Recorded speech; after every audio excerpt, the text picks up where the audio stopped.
I couldn't speak a word of English when I was 5 years old. I was too embarrassed to speak up, much less raise my voice. And it wasn't until much later in life that I found my authentic voice. Why was it so hard? Well, this is a topic that I'll be exploring today.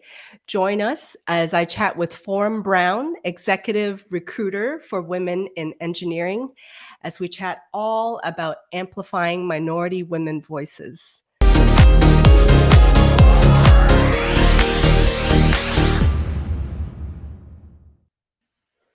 Hello, everyone. Welcome to the Creator Tips, Tools, and Tales live show. My name is Fanny Dunnigan, and every other week, I come to you with content creators from all different industries as they share their stories, their tips, their tools, and their tales. So good morning, good afternoon, good evening, depending on where you're tuning in from. So glad you could join us. It's a rainy day in Dallas here. As I do every show, I've prepared some show notes for you. So Anne has already posted the link, but if you don't get it, we'll post it again in the comments. In there, you're going to get a snapshot of my content tip of the week. You could jot down some notes and things that you learn from our guest, as well as our upcoming guests in 2 weeks. So we're going to talk all about that. Okay, so grab those show notes and you'll get a lot more details there. And so now let's go to my content tip of the week.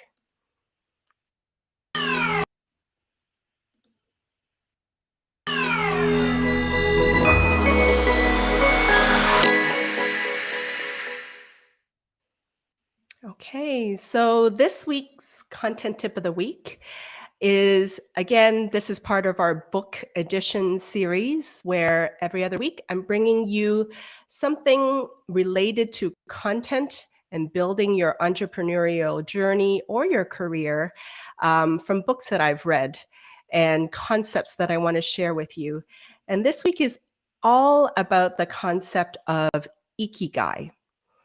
This is for those of you that might still be on your path to finding your reason for living and finding your reason for being. And the concept of ikigai is all about finding the intersection between 4 things.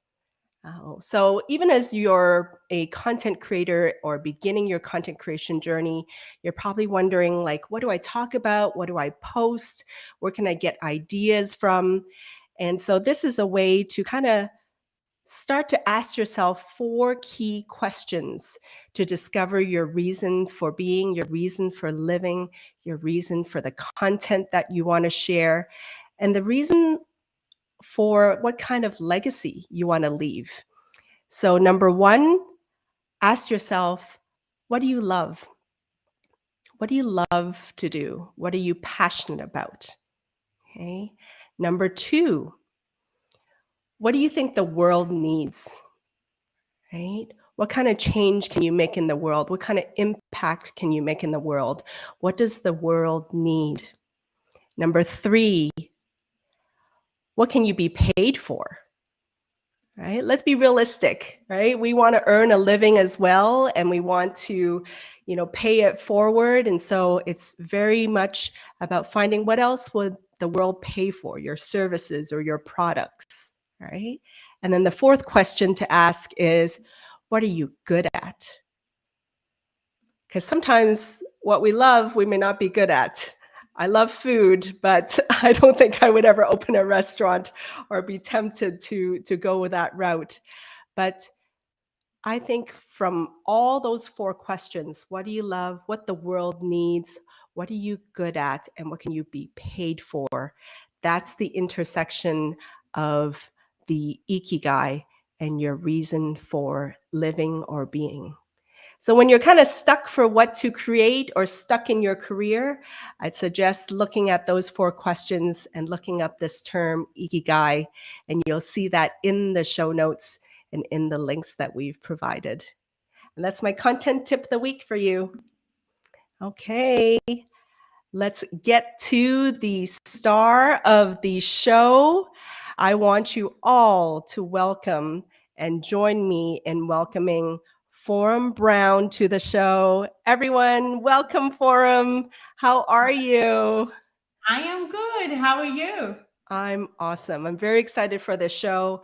This is a topic that I'm really passionate about. For those of you that are just joining us right now, I'm going to be chatting with Forum all about amplifying minority women voices and just amplifying women voices and amplifying voices in general, all those topics all at once. But before we get into that topic, I want to just share a quick, brief bio that I have on Forum. You have to listen to these impressive stats and her goal and mission in life. So, Forum has over 15 years of working for global organizations like AstraZeneca, Rolls-Royce, and Bombardier. And she's seen a real lack of women leadership in engineering. So now she's on a journey to change that. And her mission is to get organizations to recruit 10,000 women in engineering by 2030. And her vision is to facilitate recruitment opportunities worth £1 billion. Lofty goals for them, but amazing, much needed goals. You've How got did to have she? that vision, right? So that For you know what sure. you're targeting. Everybody can get on board and really get there. So, yeah, that's what the vision is and the mission is. For sure. For sure. So start us a little bit. If I could just kind of like rewind the tape a little bit, right? Start from when you first developed this love of engineering. Like, how did you end up in tech and engineering? To be very honest, it's the cultural grounding that I've got. It was embedded in our heads growing up that to have a career and to earn a good living, you either become an engineer or a doctor. And I chose the engineering route because I cannot memorize, and I have to understand and solve problems, whereas biology and everything is all memory. So that's how it all started for me. It Got I it. started getting into science, and I started getting into physics and maths. I love maths. I've always loved maths. Mm-hmm. And at that point, I decided that I want to do a career within computer, systems engineering, because back then, years ago, computers was, the thing happening. And Mm-hmm. I knew that if I have a career in something like that, Mm-hmm. just going to be quite bright for me. And Absolutely. that's how I just started my career within engineering. And as I started working and as I started seeing the work that I was doing being used in real life scenarios, that's when the drive and the passion just kind of started increasing and started getting amplified. And the love just became a passion. And you work for some pretty cool companies like Bombardier and Rolls-Royce. I mean, you're surrounded by big, cool toys, right? Oh yes, couldn't get bigger and better. So I started off my career initially with AstraZeneca, really working on a lot of the machinery they use to produce medication. And then my first full-time role was Rolls-Royce. I started off as a systems engineer. And I've worked on very fascinating projects and worked on fascinating technologies and then flown on them. So that's been just amazing. And following Rolls-Royce, I was headhunted to lead the mechanical engineering side of things for Bombardier Transportation. So Mm, it went from civil aerospace to transportation. At that point, I was like, I'm not sure. I've been in civil aerospace for like nearly 11 years. Do I yeah. transport to transportation? How is it going to work? So there was a lot of things going on in my head, dilemmas, and lots of insecurities with it. Mhm. But Mhm. I did the transition. I led an amazing team, and yeah, I've enjoyed every single bit of it. That's awesome. And we have some new people, first time tuning in. Welcome, Kimberly Davis, to the show, voice artist here in Dallas. That's awesome. Um, and then you took a turn, right? You pivoted from corporate to Mm-hmm. now entrepreneur, business owner. Talk about Yes. that. Well, for me, over these years, I've always felt like every time I was trying to recruit more women into roles within Rolls-Royce Bombardier, it wasn't really easy. And, the teams would try their hardest to get the relevant talents on board, but they were just not finding the relevant people. And I always wanted to do something that was related to women making a difference because of probably what I have seen other women go through in India whilst I was growing up. So there was this huge desire to do something that really created an impact. And that's when I pivoted and I thought, you know what? I know engineering, I know what engineers and leaders are wanting. And I also know what it is like being a woman in engineering in a very male dominated environment. So you've got a lot of things where, you know, you are happy where you are, you're busy having a family and a career, you just don't have time, you're Mhm. not looking around. So that's where I decided to use the two skills. And Yeah. I call myself the matchmaker from heaven for engineers. I love it. I love Right? it. Leaders, and I work with some amazing ladies out there and really pair the two together. It's about people, it's about seeing what potential people have, and it's also Absolutely. working with leaders who are genuinely trying to be diverse rather than being reactive. Hmm. We have a So question from, I just saw a question pop through from Florence. She loves your experiences. What was one thing that made it easy for you? ooh, that's a Great tough question. question because, I don't think there was anything that made it easy. What Mm, kept me going was always having a, a, a vision of my next step. yeah. And that really got me the drive Mm, to keep going and achieving the next role. And that's the bit that I would say made it easier because, I knew where I wanted to go. I was working towards that. And I'm not talking about long term plans, at least, short term yeah. and then longer term. And that really helped. Awesome. Awesome. Now, one of the things that, and one of the reasons I really wanted to chat with you today was you're also a very prolific content creator on LinkedIn. You talk a whole variety of topics from obviously recruitment, engineering, but also your upbringing and your past and how that has driven you to be the person that you are now. Right. I Mhm. remember a recent post about you being born in India and coming to this point in your life. And I was born in China and coming to this point in life.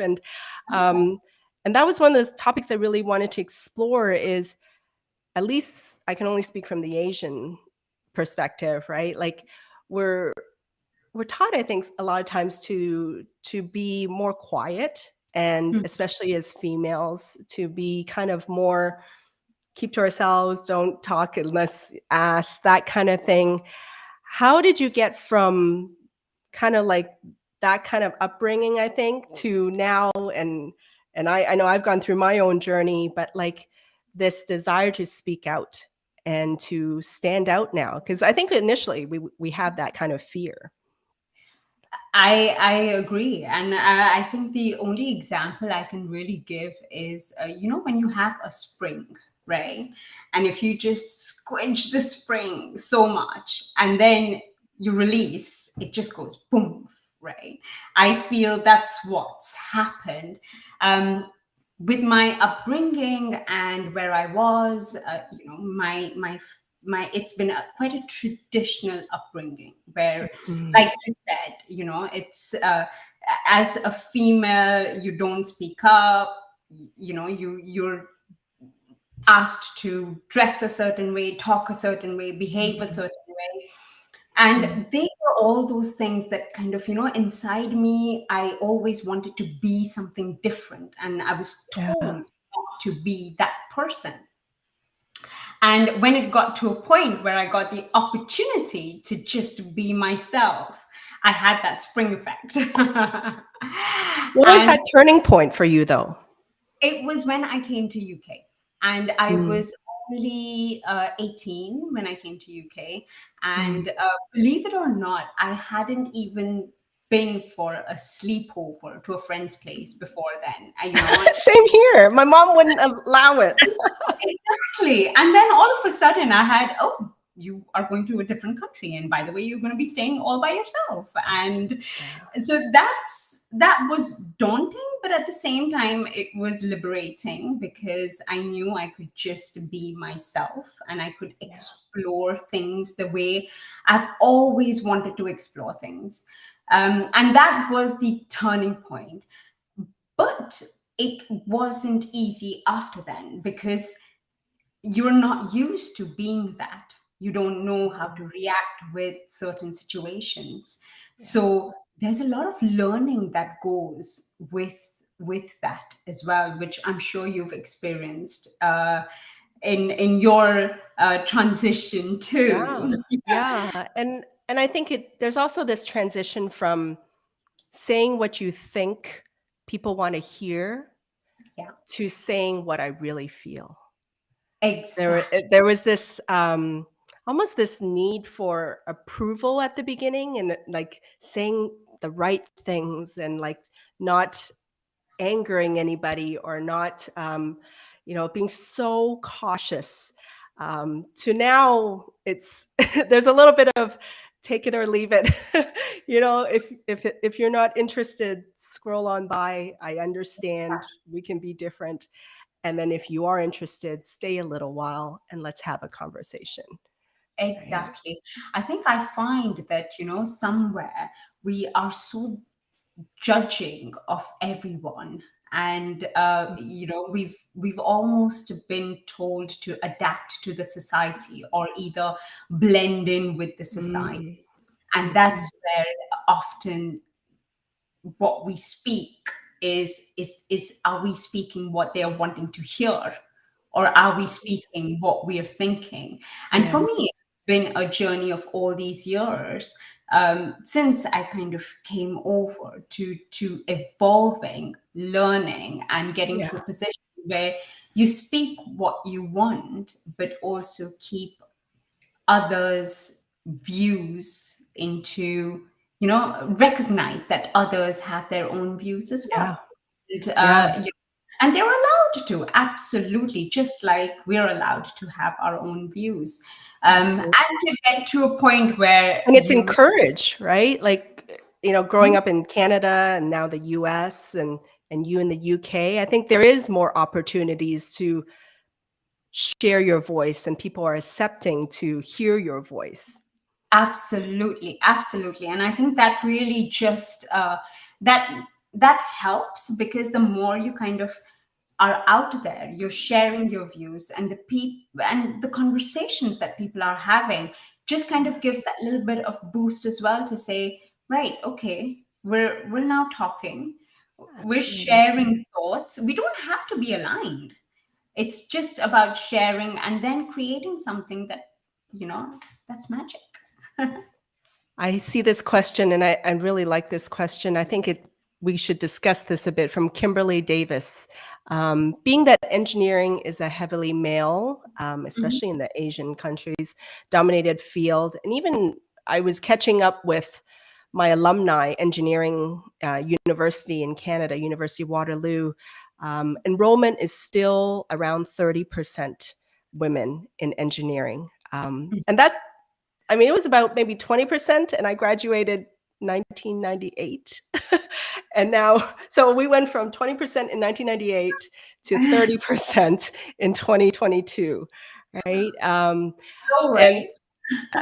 yeah, and this question here, though, is, did the men in your culture find it difficult to be led by a woman? Did you ever find that? Yes, but I think initially I found it quite, it was tough because for me initially it was embedded that, it's a male dominated environment and normally the male leads. I've been brought up into a family where it's the male, my dad is the dominant person in the house. So Mhm.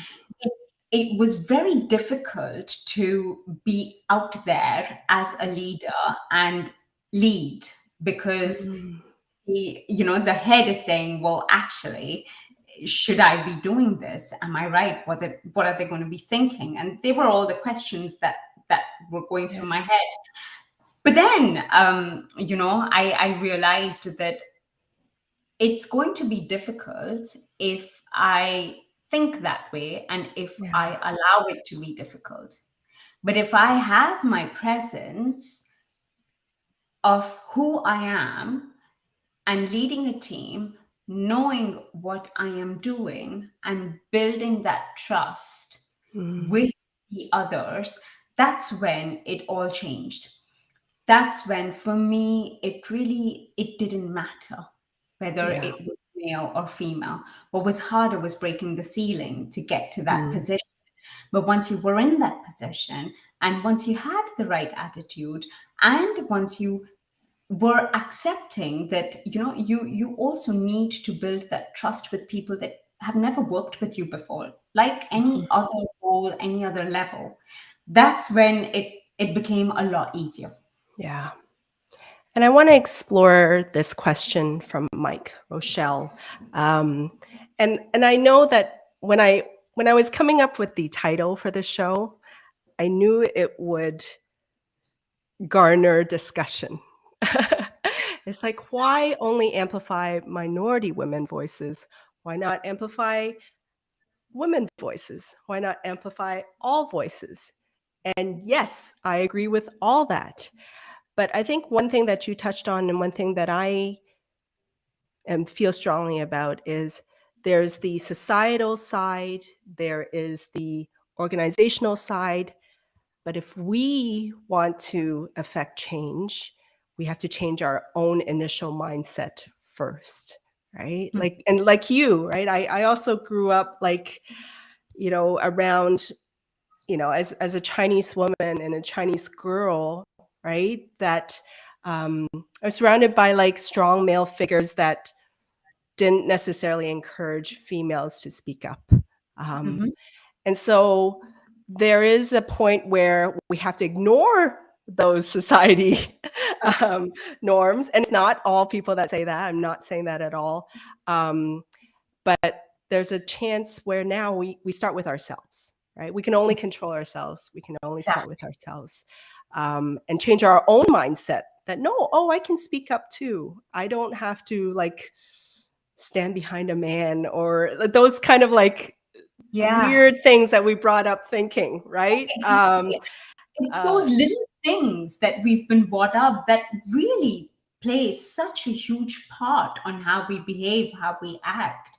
And mhm, that's why I always feel that even when you lead teams, it's so mhm, important to understand the person and their upbringing, their culture, because that has a huge, huge impact on how they behave in the environment that yeah, they're in. And sometimes just that little bit of information can really help you create quite a high performing team. absolutely. From Gary Spencer, we have Gary Spencer. We have excited how in construction women are becoming more commonplace. Yes, for sure. It's a slow but steady process. Hi, Uh, Gary. It's been a while since. chatted. But yeah, it's great to know. And it's great to see that women are getting out there. You look at construction, you look at technology, you look at engineering, you look at space. We're out there, and there are plenty of women out there. It's just that when you have roles advertised, they're not necessarily looking. So that's why we just together we need to do some work. Amplify. Exactly, you've got the right terminology there. And even once we get them in, right? This is a great question from Wayne. What's your experience with sponsorship of young female leaders or being sponsored in your career? Have you seen that where, like, lifting the next generation of females and then pulling them up, Yeah, mentorship and things like that?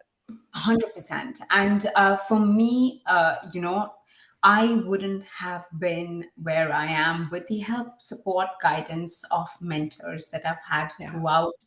Right from day one, right from university, it was my mentor who, guided me on looking and finding jobs after university, and then it was my mentors who guided me, right, which direction should I be going into a company like Rolls-Royce, because it is huge. You've got so many departments.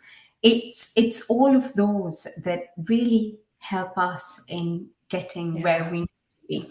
Now, for me, all my mentors have been men, and they are our allies. Me And too. Me so, too. isn't Yes. it? And it's so So much we love support. you guys. This is not a show about not loving you guys. Exactly, and that's why I'm specific. They're all men, and I love and adore each one of them, because each one of them has helped me and continues to help me in different ways. And it's so important to have them.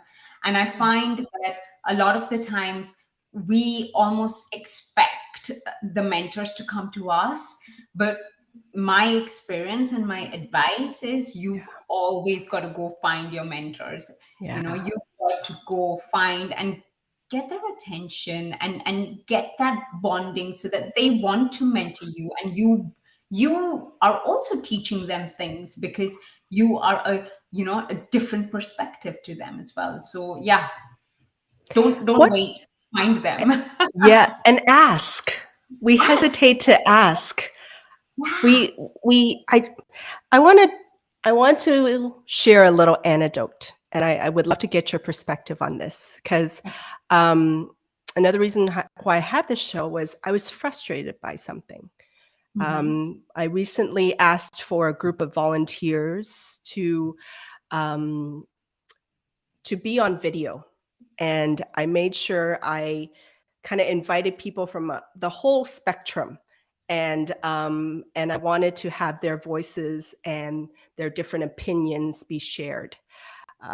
And so it covered all different backgrounds, all different faces and diversity, everything.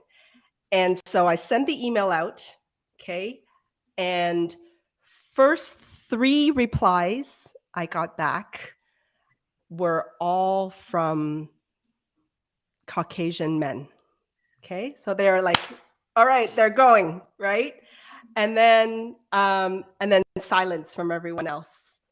And then from there, I sent a email just to the females that invited, because I'm like, hey, ladies, we've had volunteers, but we'd love to have you all share your voice too.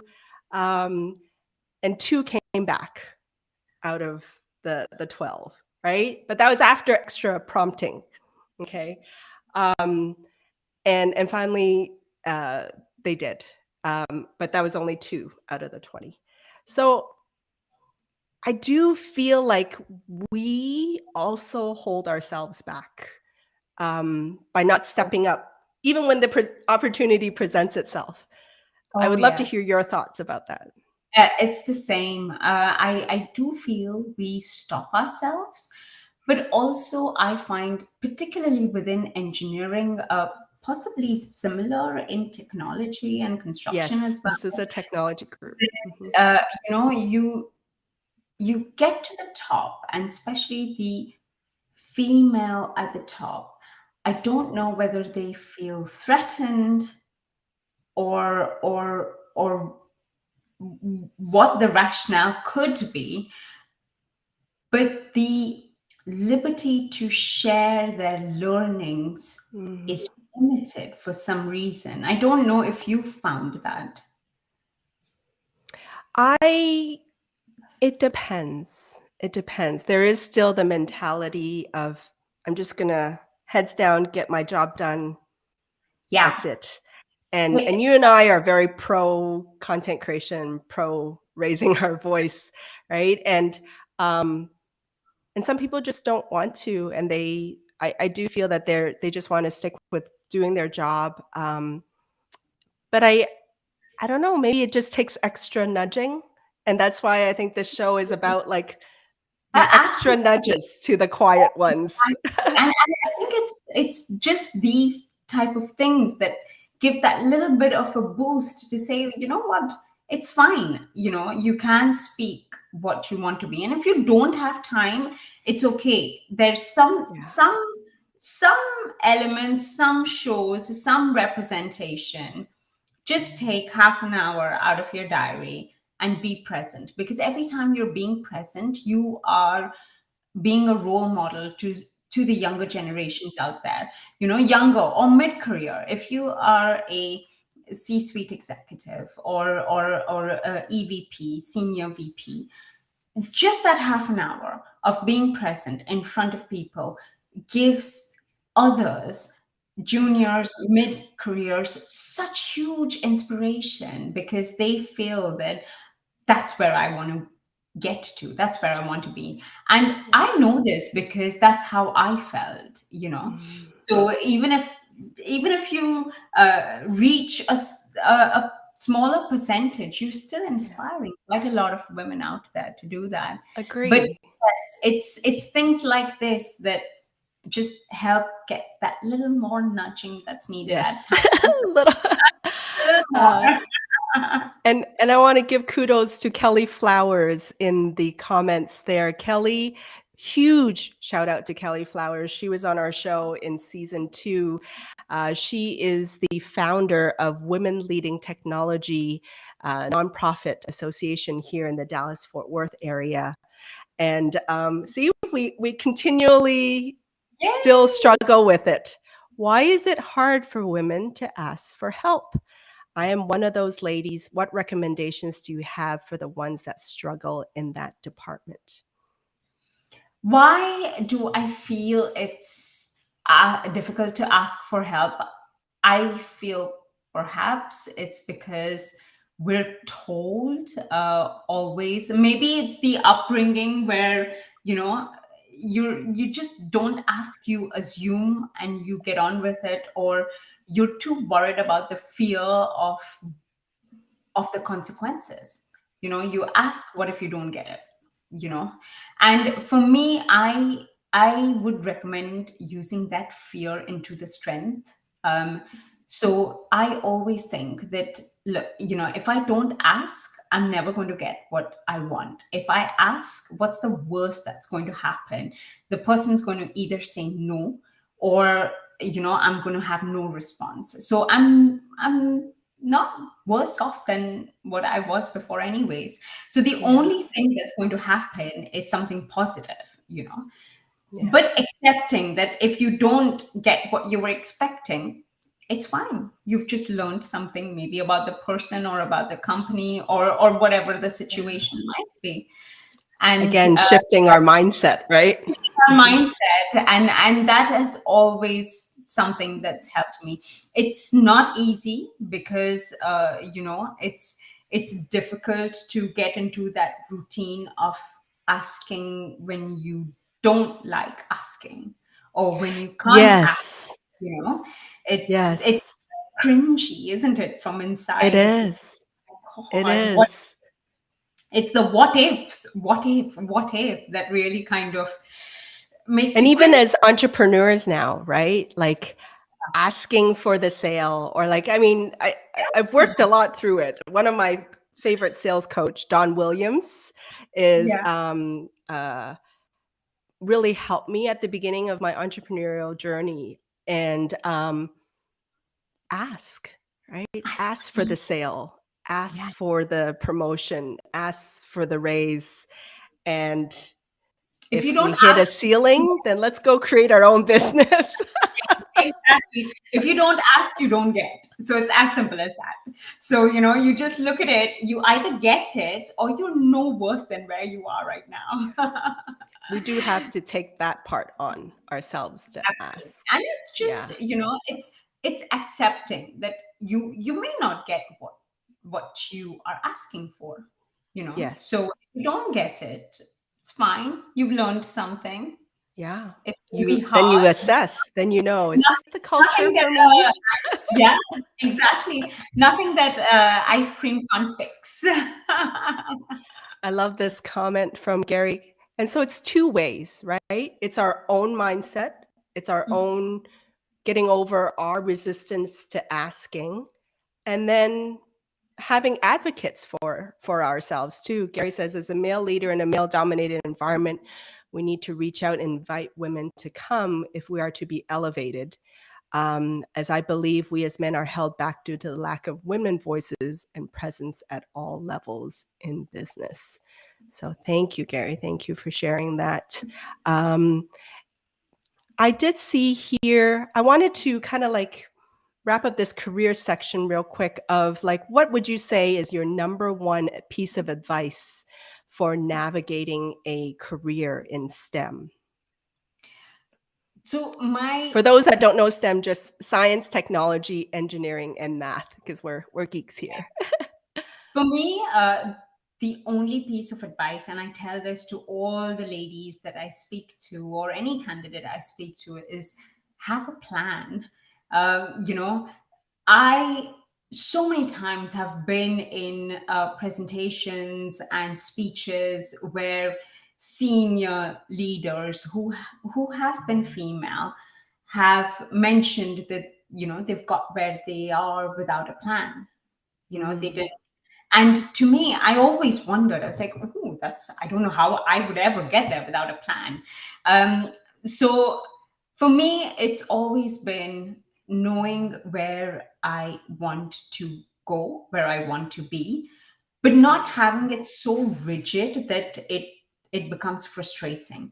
The idea is to have a plan and a strategy, but it's an evolving plan. It's an evolving strategy, but you've got to have Yeah. something that helps you get somewhere. So for STEM, I do a lot of work with my daughter's school and helping the children getting into universities look into careers within the STEM side of things.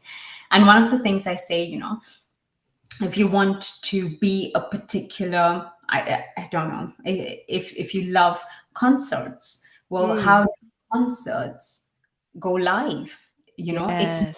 just the singer. Actually, it's the engineering that's Yes. behind it that makes it possible. So there are so many different areas you can look at. So think of something, dream of what you want to be, but have a plan and then execute it.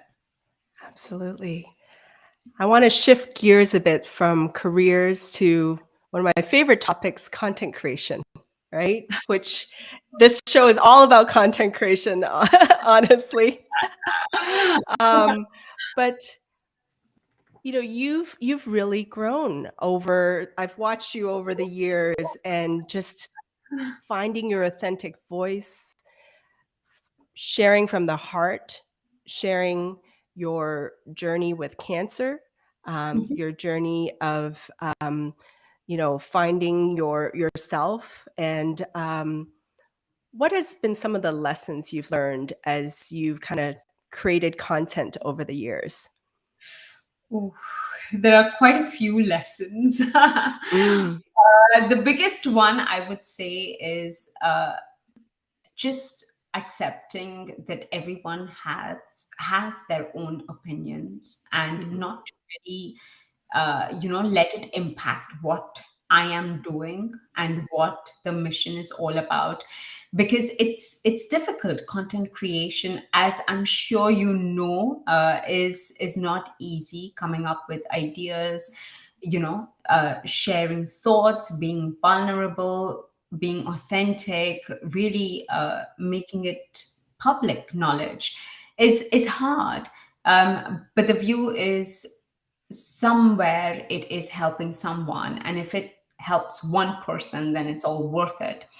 But you have a lot of people who are anti what you're doing, and Mm-hmm. they do raise their voices towards it, and that's fine as well. So I think that the whole journey of allowing people to be themselves, raise topics, because sometimes I've had comments and I would think, maybe that person has a point, maybe there is Yeah. something that's missing. So that's one big learning, that it's important to listen, it's important to absorb, and it's also Mm-hmm. important to see where that person is coming from. Mm. um, and then you can decide to either ignore or to acknowledge. Absolutely. And then you have to Yeah. have a filter, because sometimes you need that filter, and then not letting it impact the personal life. That's key as well, because I remember when I started, I was like, uh, I was spending a lot of time on social media, and Mm. you know getting that strict cutoff to say, right, that's my social media time, and that's my family time, or that's me time, was a big lesson. And now I get to a point where I am online for a very set period of time, and then I'm off. And when I'm off, no matter what comments, messages, or anything comes in, I get back to it when I'm back on. So Yeah. that structure and that habit of being quite rigid really helped, but I didn't have that at the start. So it's something that Mm. you need. Any tips on going about finding your unique voice, right? Being able to share from your experience, share from your personal past. Um, what has been some of the lessons and tips you have around that? I feel that it's very important to know the purpose behind you creating content, and why somebody should be reading what you're creating. How does it benefit somebody else? Now, I used to have a lot of people tell me that when I was starting, and it really didn't make sense at that point until I started creating it and started learning from it. So for me, it's very important to know why you're present on LinkedIn and what is it that you want to achieve. And once you know these two things, it's very important staying in the lane. So, numbers like comments, followers, views distract you from being into your lane. The idea for me is not to have a viral post. The idea for me is to have a post that's read by people who use something that I've written in there, and will help them in their lives one way or another. If I've achieved that, then it's great. That's what the idea behind the content is. So Yeah. getting that balance is something that I feel, yeah, really is something we need.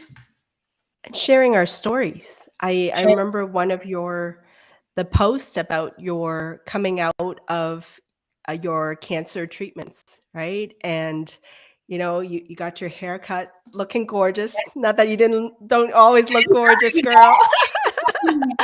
um, but yeah, and do you see that?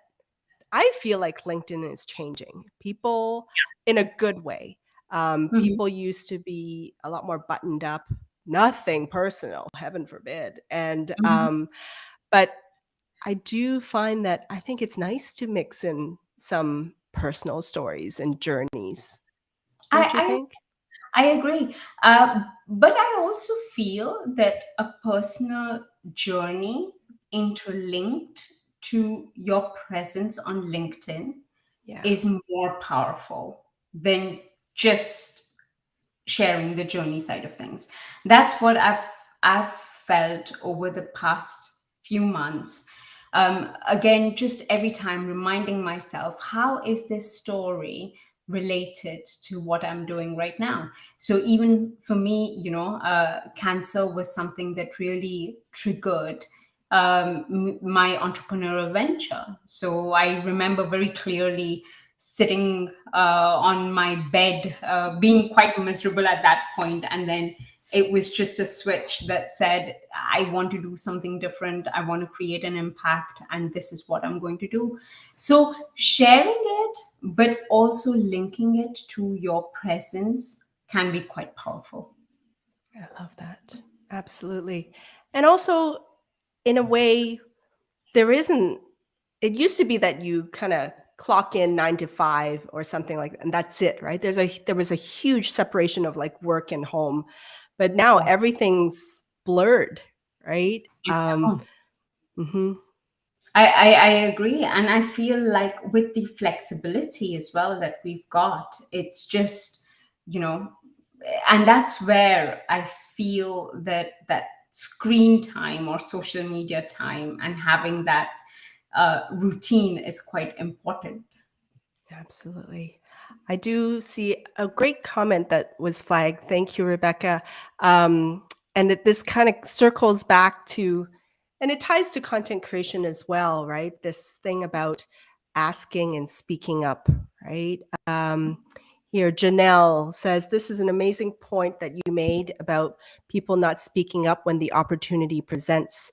I just created a Facebook community called the Minorities and Allies in IT after resigning from engineering role. It doesn't show up on there, but I can read the rest of it here. I noticed that although people need mentoring and community, they're not likely to speak up even when in a community environment. Mhm. What advice do you have for cultivating an environment that encourages people to speak up more? So How can we do that? Mhm. I what I have found is when you just have a community and you're getting people who don't know each other that well, you don't get that dialogue going, which is what you really need because that's the whole point of the community. And something that I feel helps is to have that one to one connection with the person. Because when you have that one to one connection, you then can start the dialogue and you can initiate the dialogue by asking a very simple question that needs no thought in answering, because a lot of the time if you ask how has your day been, it's a very open-ended question and people don't want to think about that. If it's a very simple yes no, it's easy, you can do it and people will respond to it. But the main thing is the one-to-one connections that you build to start with, and then as your community grows, of course you won't have the time to do that, but by that point you would have built enough momentum to get people going. And once you have the momentum, people will start contributing. And when others joining in see others contributing, they will want to be a part of it as well. So it's a bit of Mm, a ripple effect, but that's how I would recommend you do it. I love that. Thank you. And then once we find our voice, right? Because it's still scary navigating. I know. I still find it scary at times. There's days I still like hesitate to post something because I'm like, oh my God, somebody's going to say something negative or like, and, but then you still got to stand in your truth, right? And owning the power of our voice, Yeah. right? Any thoughts and advice on owning once we find it, standing in it, even when it's uncomfortable? Um, I think, for me initially, when I'd started off, what really was difficult to stand my own voice, because I was very distracted by the numbers. So I was very distracted by, are people viewing it?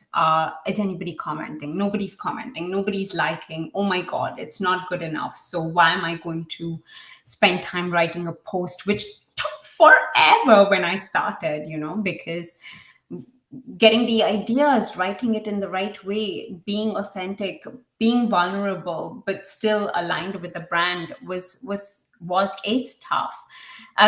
So I found that when I disassociate myself with those numbers, and I am going behind the quality of the content I'm writing, that's when it became a lot easier to put my foot down. That, okay, I am posting this.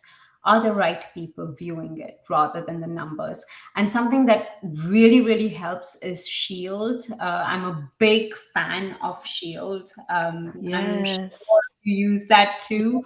I have an Um, account. Yes, yeah, yes. and it's brilliant because it really shows whether the right type of audience is viewing your content as well. And that for me has been very important. And it's helped me just be myself and still post it when, deep inside I'm like, oh, I'm not sure if I should post this and if I should raise my voice, because some of my posts are controversial, and Yeah.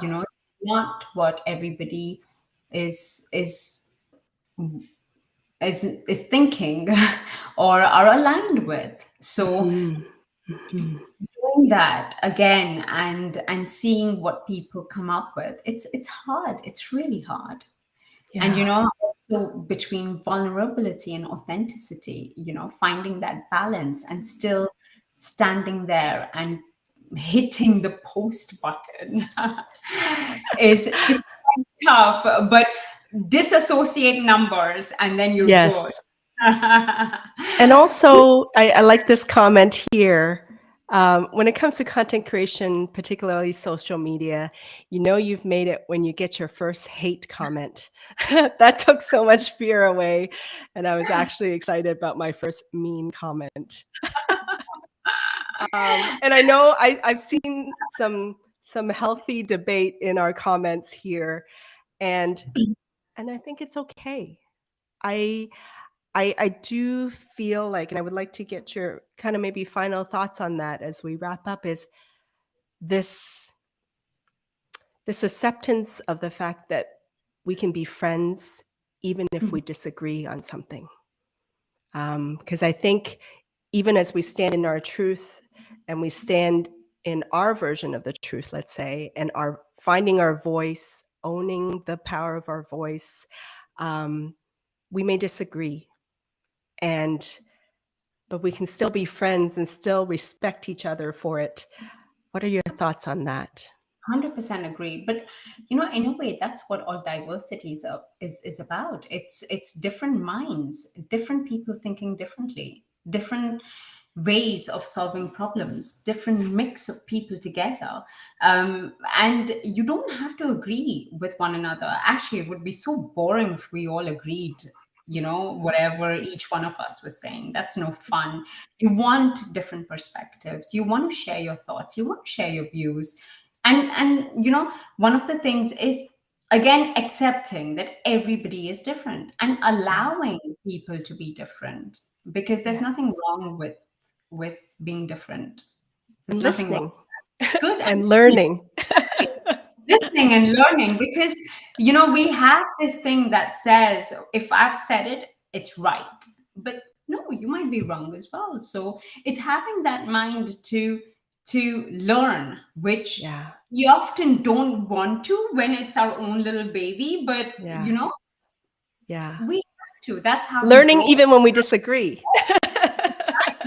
That's another way of doing it. Yes. Yes.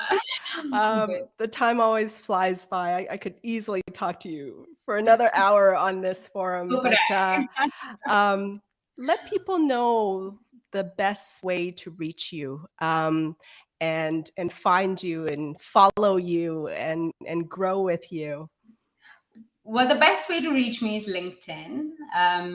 But if you want to know a little more personal side of me, then Instagram is the place. So where we're slowly growing, but that's more me. We're there on Twitter as well. So they're all the And social we'll media drop those platforms. links. Rebecca or Anne will help us drop those links to Thank your you. Instagram and LinkedIn page. Thank you, Forum, for Thank your you. amazing, amazing contributions. Really, really enjoyed our conversation. Thank you. Same Thank here. you. Thank you so much. Yeah, Thank you, everyone, for joining us today. Thank you, Fanny, for inviting me, and Anne and Rebecca. Thank you for making sure everything went so smoothly and beautifully. Thank you.